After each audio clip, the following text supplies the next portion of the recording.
Hey guys, how's it going? Here it's George K Online.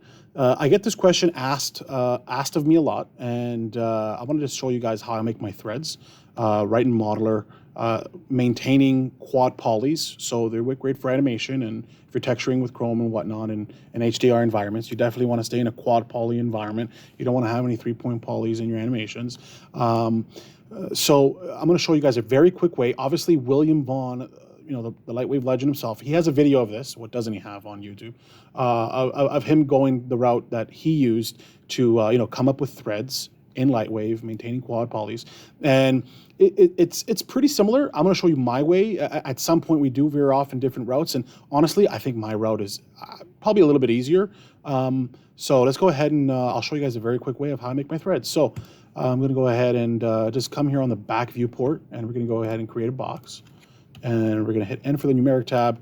And as you can see, I have a nice flat plane of 10 meters by 10 meters. We can go ahead and make it 12 and then maybe 14 here. Just get a little bit bigger, make it a little bit wider. Now, obviously, if you're in an even number, you're going to hit the grid squares. So one thing to keep in mind, obviously there's thread standards, so you might have a specific amount you want and whatnot. But just for this tutorial, we're going to go ahead and just stick to nice solid milestone numbers, and we're going to add segments to the X, and I want to say that's probably a good figure, 8.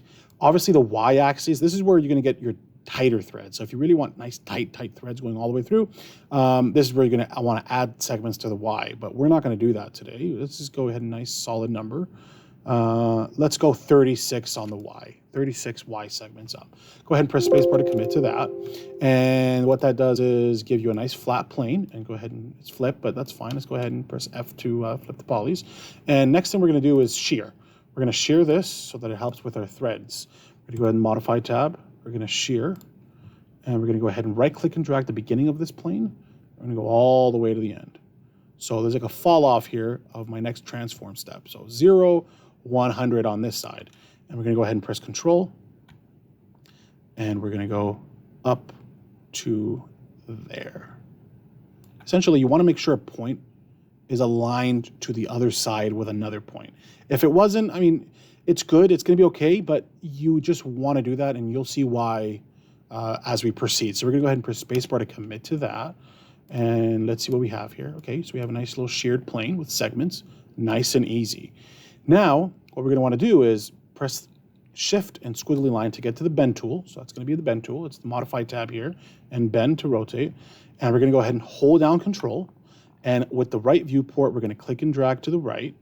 And you're going to want to make sure by looking at that top left corner viewport that you are aligning those points right there. And if you look at the bottom left corner of the screen, it says angle 360 degrees. So that absolutely confirms you have angled this and have made a perfect cylinder by connecting these points. And we're going to go ahead and press F2 to center that on the origin. And I said collecting these points, but they're not really connected. They just kind of exist in space, but they're not connected. And how to connect those points is by obviously the merge tool. And we're going to go to fixed, and let's bring this down maybe 10 millimeters. They're touching each other, so anything over 0 would essentially merge the points.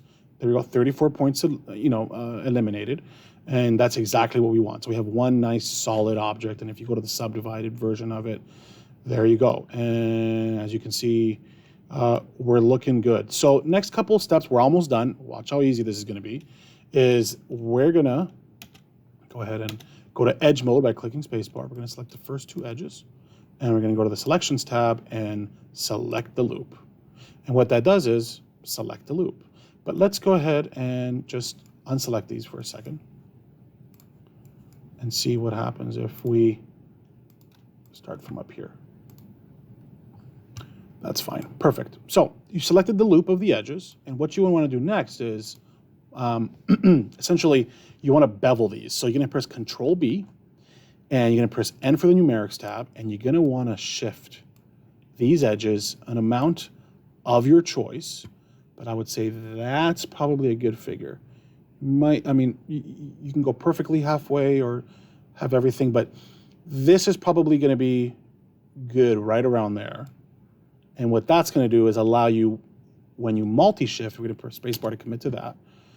Now, when you multi-shift, it's going to help you a lot more. So we're going to go ahead and unhighlight that, go back here. But now we're going to select the polygon. So we're going to hit press spacebar, go to polygon mode, select the first 2 polygons, selections tab, select the loop, and now it allows us to go all the way down, selecting the same polygon line. If we hadn't done that bevel inset, it wouldn't have done this. So that's why it's important, that last step. Now with the polygon selected, you know, we're looking really good. We're going to go head over to modify, and multiply, and we're going to multiply using the multi-shift tool. And we're going to go ahead and press N for the numerics tab. And you're going to want to make sure that the shift amount stays 0, but the inset amount increases. So this is the point where the edge of the thread, if you want it really tight, that's where it's going to be. If you want it nice and smooth, like I do for this tutorial, I'll keep it there. So let's go maybe 100 millimeters. Of course, my scale was out of whack. This is obviously not going to be a regular screw size, but I'm just showing you guys how I do my threads. So that's okay. Looking good. So we're going to go ahead and commit to that. And now I'm going to go ahead and go to the top view here, or it's bottom, but let's go to the top. And here now is where the magic happens. Obviously, we're going to go to we're going to hit H to size, and we're going to go out, and we're going to go out on this side too. Cool. So now we have a nice looking, nice looking threads on this screw, if you will. Go ahead and press spacebar to commit. And as you can see, obviously we're in quadratic view right now. We can go ahead and hit, subdivided view. You get nice looking threads. Obviously, I tighten my multi-shift, so that's why it's nice and tight. If I went back and I made it thicker, it'd be more rounded. So let's just go ahead and show you guys again. So if I go to multi-shift, let's go ahead and press, and let's not do 100. Let's go 40, something, a lot less. Gonna go ahead and commit via spacebar, and now we're gonna come out.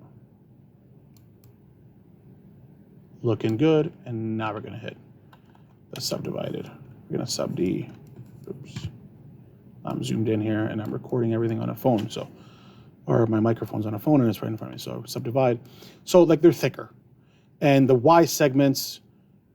Obviously, this gap right here, it'll probably be tighter if it were on a screw. So you would just add way more Y segments, keeping into account that the threads are going to follow every other one.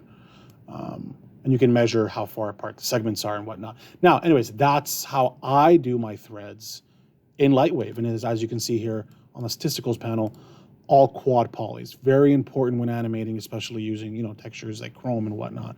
You want to stay in a 4 vertical polygon environment. You want to make quads. You don't want any 3-point polys or n-gons. It's going to be a mess. Anyways, that's how I make my threads in Modeler. Thanks for watching.